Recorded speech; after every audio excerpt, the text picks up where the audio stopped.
مهمة إمكانيات يرانتين أما تمريريديننا إنه ما أقران سينه إما لا بدن كلا تاجنان سمي لماذا ودعي كرته أما أمبريلا يشري كرته أما ضد كتمرته ده يسوق جين كرام وإنه نظام شراه organization وماذا الصوماليات وحكمت تعداد كأقول لي ته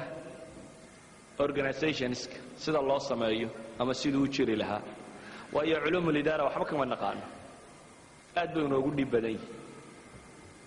هداني تاس اللي هلا إن organization كلمة شريه وهي من طبع البشر وحكم إذا ضدك وحسكو درصدين يسكو حد قدبان قرآن قوحة المامة وإن كثيرا من الخلطاء لا يبغي بعضهم على بعض ضدك إن بدنا وحسكو درصته بدك كليك حد قدبان لكن وين وجرى النظام كإلى لنكرة ضدك إن بدك كليك حد قدبه دقنك الصومالي وحاه maamul ama urur ama cid wuxuu galaa markuu dadka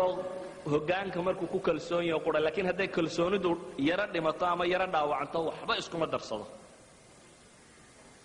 waxay leenahay waa inuu noqdaa waxa aynu kalsoonida ku qabnaaye koowaad systemka inta aanan hebel inaan isku kalsoonay inaan isku kalsoonay waxa ka fakirin waynan ka fakaraa inuu systemka noo dhaxaynaya uu noqdo system aan iskaga qaban karo hadduu ihungureeyo waa inuu noqdaa system aan iskaga celin karo hadduu ixado waa inuu noqdaa system aan ku kalsoonaan karo inaan xaqayga ku ilaashan karo inta aanan ninkan heshiinin ama aanan isaga eegin waynay kalsoonidaydu koow ku salaysnaataa systemka kani inuu wax socon karayo uu noqon karayo sida daraaddeed hadduu callaan yimaadiyo hadduu fulaan yimaadaba system kan sidii loogu talagalay hadii loo wado in la sameeyo dhaqanka Soomaaliga waxa inugu badan infiraadiga yani waxa inugu badan individualism waxa inugu badan kaliga hadaynu mas'ala isku khilaafna inaynu inta kala dhan ku kala tagno ma aha waxa inugu badan inaynan masaalixdii waxa mesela urur baynu samaysanay systemkiina waynu hagaajinay laakiin tuug xun baa meelun ka soo galay ama shaabadii buu ka faa'iideystay ama wax kale maalinta dambe waxaynu soo qabanay warqad baladiyada taala ama meel kala taala oo yar oo lacag ku qaatay ama wax ku qaatay inaga radul ficilka Soomaaliga waa maxay waa intii de kula fikrada hayda ama intii inta sugu yadhayna tiraa balaag reebel waxay sameeyaan ama kale waa inaga dareeriya mid kale inoo sameeya ila baalki uu qarrimo waa kan nimankii waxa ma ku sameystaan waxa ma ku sameey lagama yaabo inaad eegto warbahalkan iyo faa'iidada kuugu jirta iyo ninkan hadaad qaban karto saad u qaban lahayd ama ula xisaabtami lahayd ama aad meesha uga riixi lahayd ama waxan inaad ka fikrin baa laga yaabaa laakiin aad ka fikirto sidaad bahalkaba u mijaxaabin lahayd gebigiisuba siduu u dumi lahayd aanu sii jirin war waxa leenahay basharku ma aha dad wada toosan waa inaynu fahamnaa hadduu midi maalin inay xado macnaheedu inaanay ahayn inaynan isu imanin hadduu midi maali shaabada ka faa'iideysta macnaheedu inaanay ahayn shaabadina inaga dhaxaynin ee inaynu in badan garanno inuu system jiri karo inuu jiri karo qofka waxaynu isku waafaqsannahay inuu jiri karo job description shaqada aynu qofka ka rabnaa waxay tahay organizationka maamuluna aan la iska odhanin in la garan karo waxaan aad ugu celcelinayaa mas'alada tan waxaynu u baahanay inaynu si fiican u fahamno oo daraasayno waayo al-insaanu caduwun lima jahil war maamulku wax fudud maaha wax qof walibana qaban kara maaha waa wax u baahan xikmad iyo aqli iyo nidaam iyo deganaanshiyo waa qiyaada waa isku mid inaad masaajid yar hogaamiso inaad jaaliyad hogaamiso inaad ummad hogaamiso waayo basharku waa basharkii وعينات وسامبل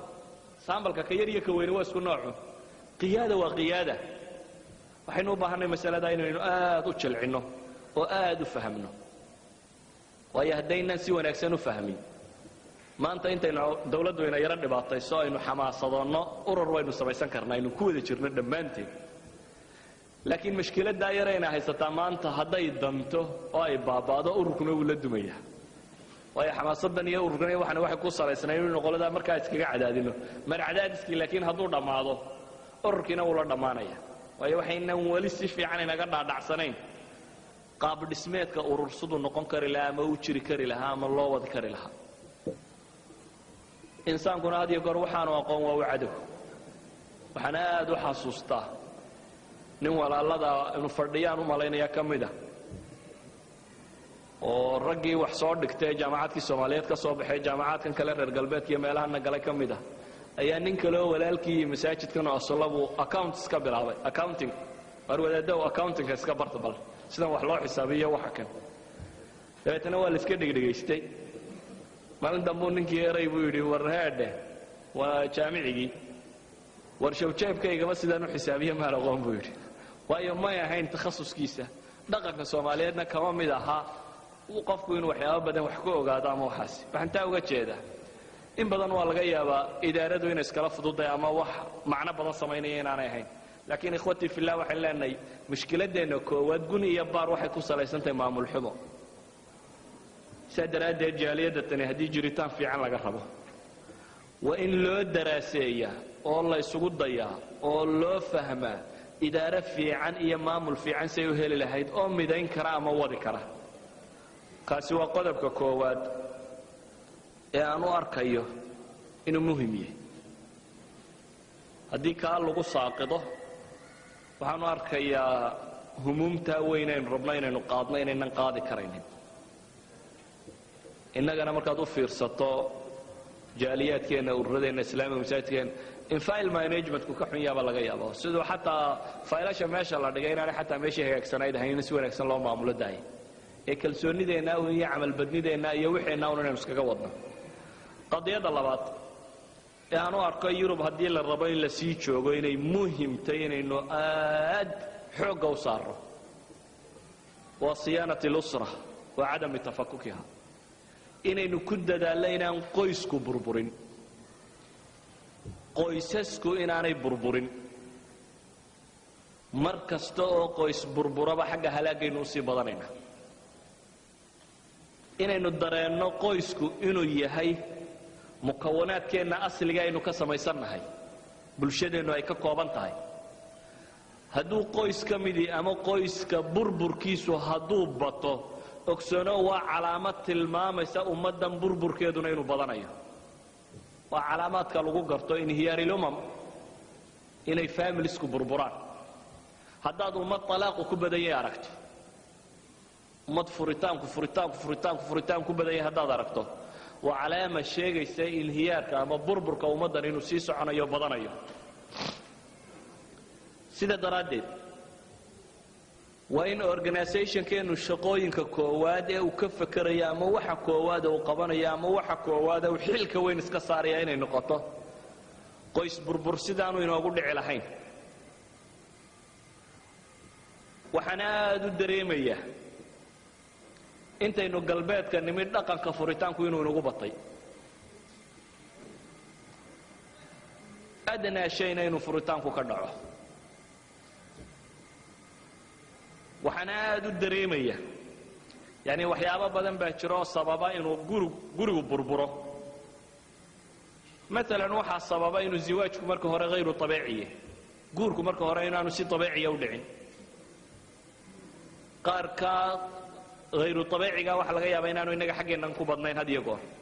gabadhii iyo ninkii la isku qasbi jiray ama labaana isba aragbo intay iskuursadaan markay sarkaan isku naxa hadhow isfahmi kari waaya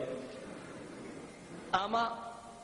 asbaabta guurka keentay inay iska tahay asbaab yar iska caatifi iyo soke gabadhuna inta iskala yar qurux badnaatay oo shiri iska guursadeetana mushkilad kale ka timi ama gabadho uu arkay inay waxoogaa ka urursatay meelaha kan socialada iyo wixii la qaadanayo hunguriska yar dhaqaalaba laga yaabo inuu meesha u galay oo shiri reeraha kula biilaysa ama kula caawiso ama guurku aan guur طبيعي ahayn marka hore wuxuu kamid yahay waxyaabaha inuu qoysku burburo keena waxyaabaha qoysku inuu burburo keena waxa kamid ah al-ummiyya diiniyya diinto dadku ay ummi ka yihiin iyadoo aanay dadku si fiican u fahamsanayn guri samee mooyaane cilaaqada labada qof iyo waajibaadka isku leeyihiin iyo xuquuqda isku leeyihiin iyo waxa ay u baahan yihiin inay qabtaan waayo haddii taa la laayahay dadku si wanaagsan isu fahmi maayo camalkiisa si wanaagsan u gudan maayo alamru bilmacruuf la heli maayo wacaashiruuhunna bilmacruufkii wuu lumaya walahunna milu aladii calayhinna bilmacruuf wuu lumaya waxaasoo dhan waa la waayaya waxaa ka mida burburka guriga waxyaabaha soo dedejiya anigu waa tusaalayaalumaan tilmaamaya waxaa ka mida iyadoo aanay